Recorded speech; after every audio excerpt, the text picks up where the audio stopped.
Olá, baixista, e nesse vídeo eu vou te mostrar as 4 coisas necessárias para você se tornar um expert no contrabaixo. Mas se liga, não são 4 conteúdos, não são 4 assuntos, muito menos 4 dicas.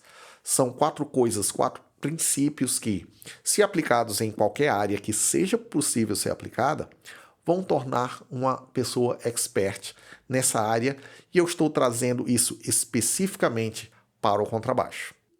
E isso é muito importante porque eu acho que você quer tocar bem o contrabaixo, logo que você está assistindo esse vídeo. E mais importante, é possível que você não esteja evoluindo na velocidade que você queira, ou até não esteja evoluindo em nada. E você entender esses 4 pontos e saber como aplicá-los vai fazer você melhorar. E se liga que tem um deles que é o principal de todos, que é onde a grande maioria das pessoas falha.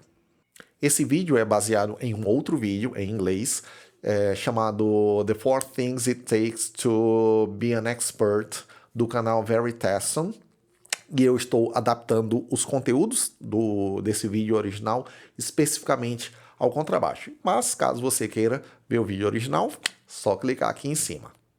E antes de falar dos 4 pontos, vamos esclarecer alguns princípios que serão bem importantes para a nossa conversa aqui. O primeiro é aquela história do dom.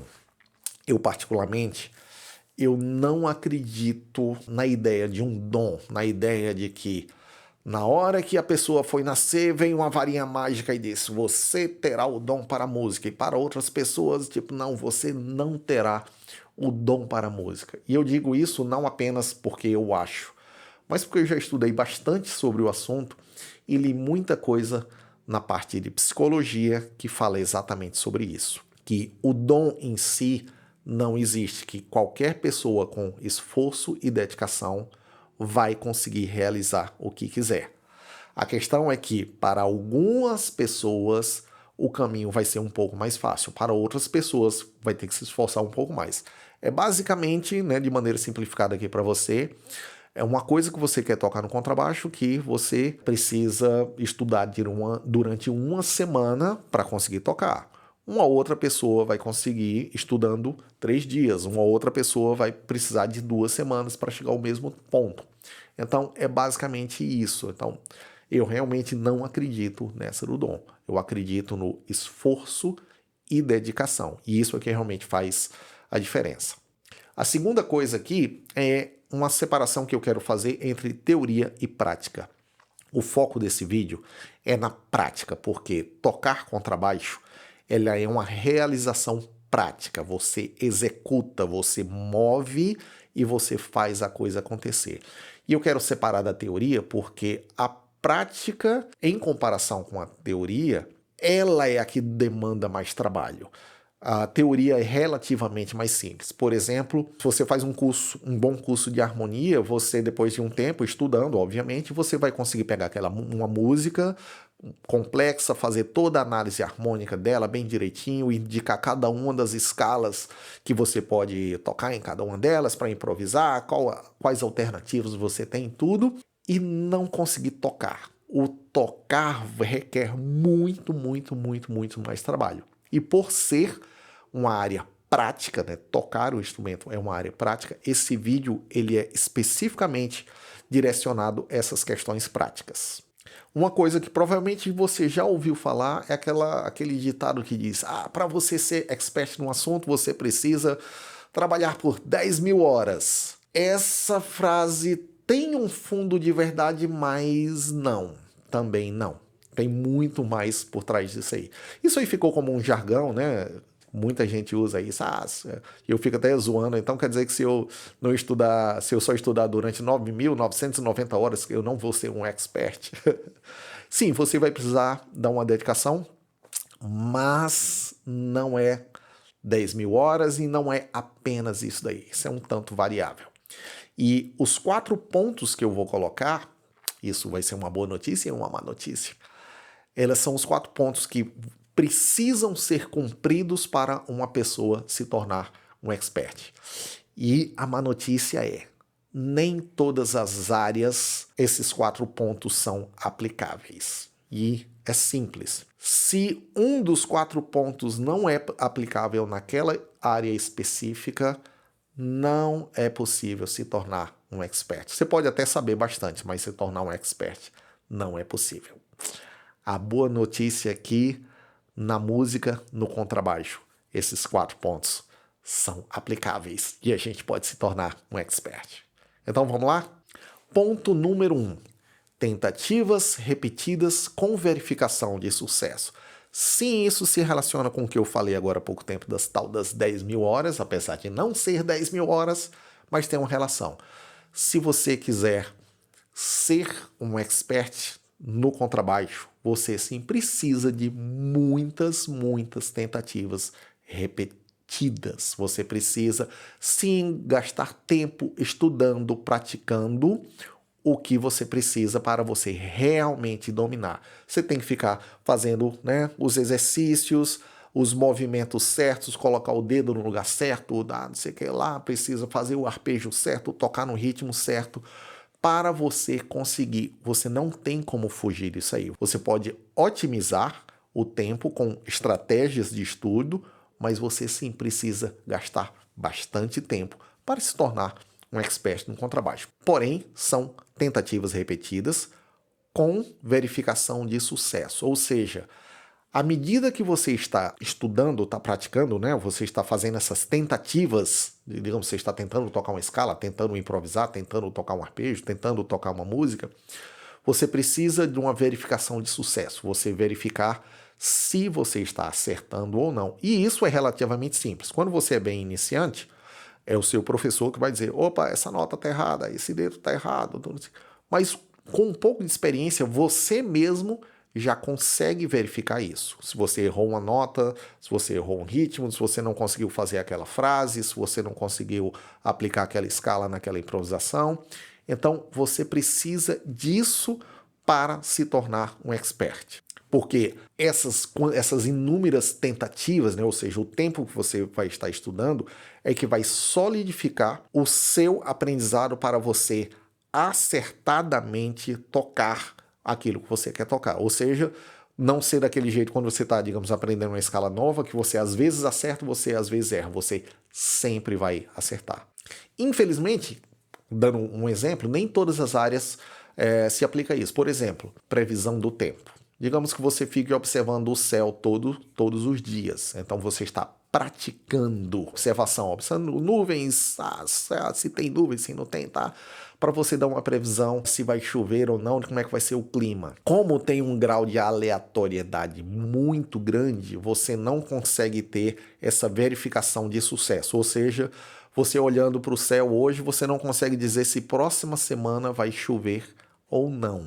E essa falta da verificação do sucesso tira toda e qualquer possibilidade da pessoa se tornar um expert, porque ela não tem previsibilidade no que pode acontecer. Isso em outras áreas também, por exemplo, previsão de eleições, quem vai ganhar, quem vai perder uma eleição, mercado de ações, quais as empresas realmente vão dar lucro ou não, são coisas que têm um grau de aleatoriedade muito grande que aí você não consegue. Mas, como eu falei, felizmente, na música você consegue ter essa verificação de sucesso. Ponto número 2, um ambiente válido de aplicação. Uma maneira de você verificar a aplicabilidade que você está fazendo e que consiga prever o sucesso no futuro. E esse ponto número 2, semelhante ao número 1, tem uma certa relação com a aleatoriedade. Por exemplo, se você está num cassino, né? Você está jogando roleta no cassino. Se você pensar pelo ponto 1, você consegue várias tentativas, né? Repetidas tentativas. Você pode ficar jogando direto lá e tendo a verificação de sucesso. Você ganha, você perde. Você ganha, você perde. Você ganha, você perde.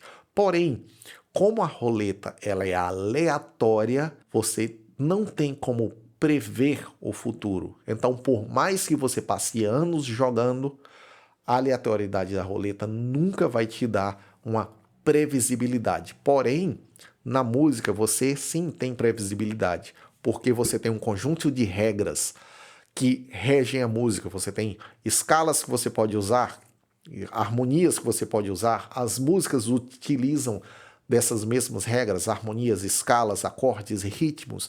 Então, o que você aprende numa situação, que você aprende numa música, você pode aplicar na outra, e isso faz com que você vá se tornando expert naquela aplicabilidade. Como é que isso se aplica diretamente ao contrabaixo? Na hora que você estiver estudando, você precisa controlar esse ambiente, ou seja, você precisa selecionar o que você vai estudar para você dominar aquilo.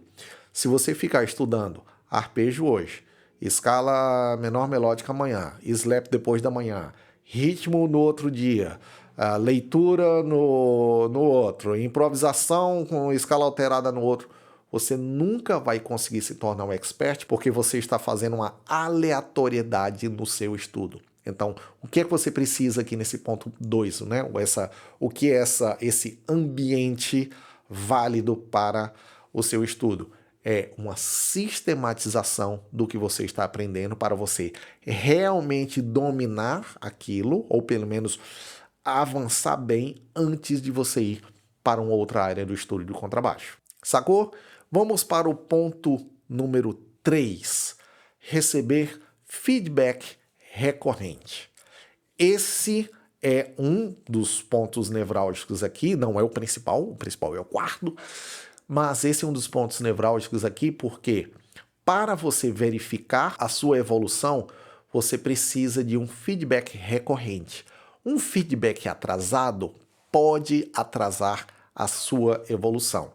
Um feedback recorrente ele é normalmente dado por um professor ou por uma professora bem mais experiente que você, que essa pessoa pode identificar as suas falhas e dizer onde você precisa melhorar. É a pessoa que vai dizer onde você está bom e, ok, continua nesse caminho que isso aqui está muito bom. Essa outra coisa que você precisa melhorar. Então, você precisa desse feedback com uma certa recorrência, com uma certa frequência. Porque sem feedback, com zero feedback, às vezes você pode achar que está evoluindo, mas não está.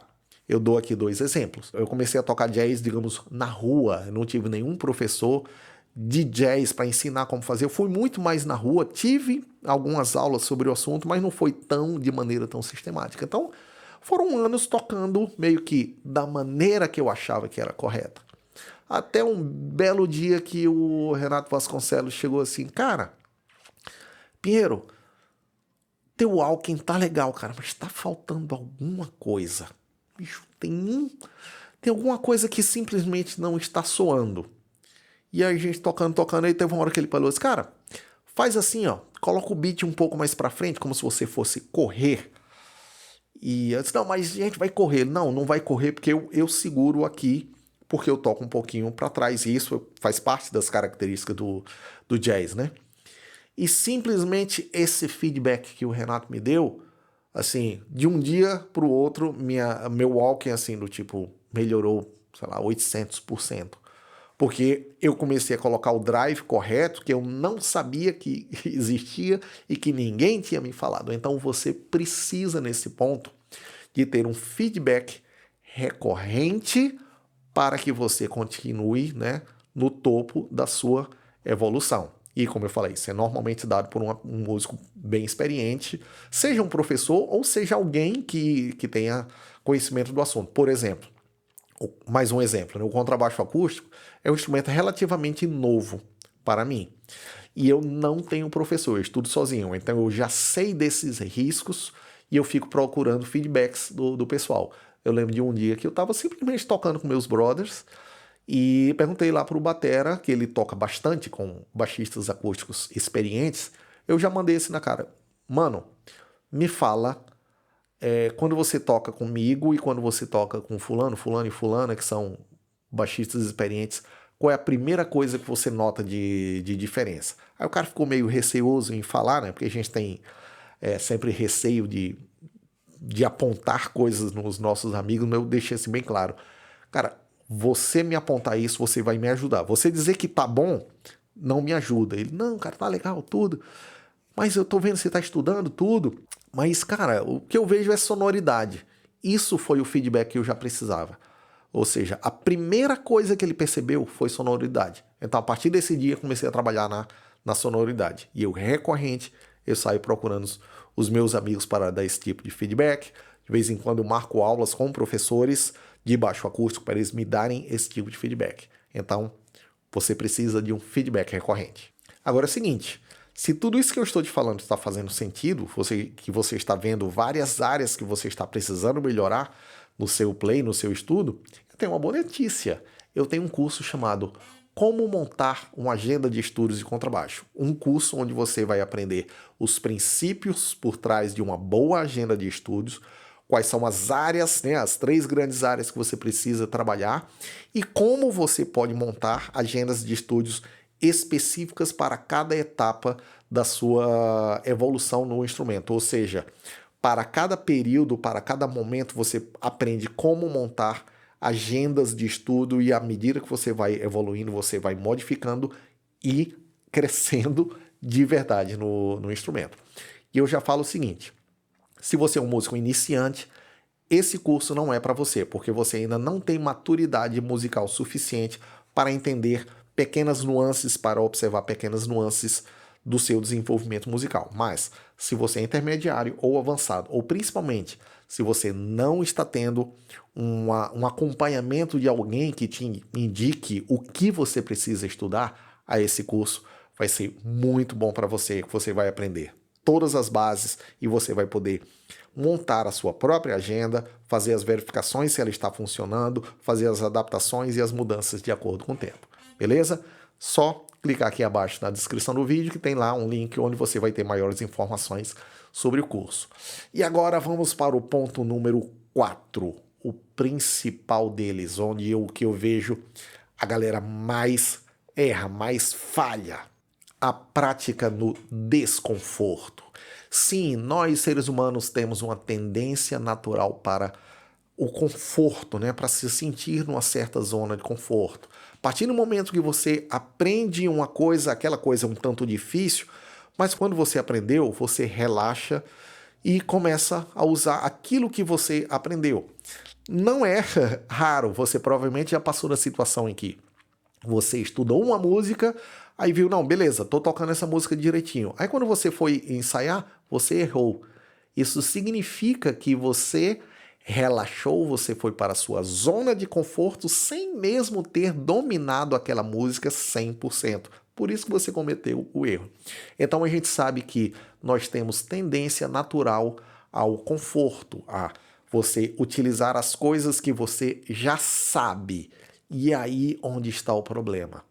Se você só estuda o que você já sabe, você não evolui, você mantém o que você sabe.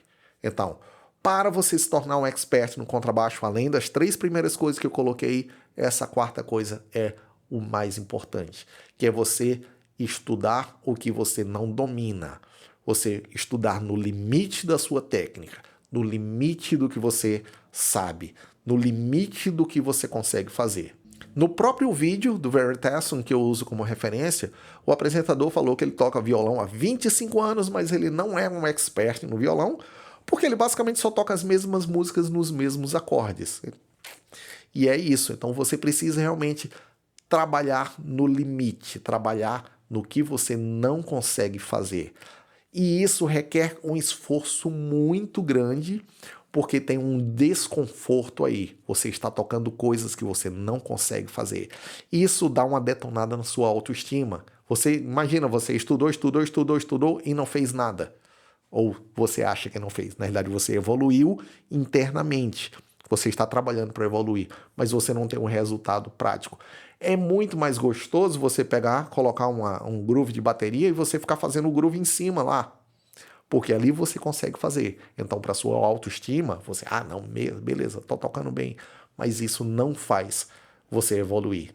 Então, para você evoluir, você precisa de uma prática intencional. E mais uma vez, um acompanhamento de alguém bem mais experiente que você, um professor ou uma professora, vai fazer diferença, porque essa pessoa vai ter um conhecimento para identificar esses pequenos pontos que você precisa melhorar e colocar os exercícios, né, que vão dar exatamente em cima das suas dificuldades.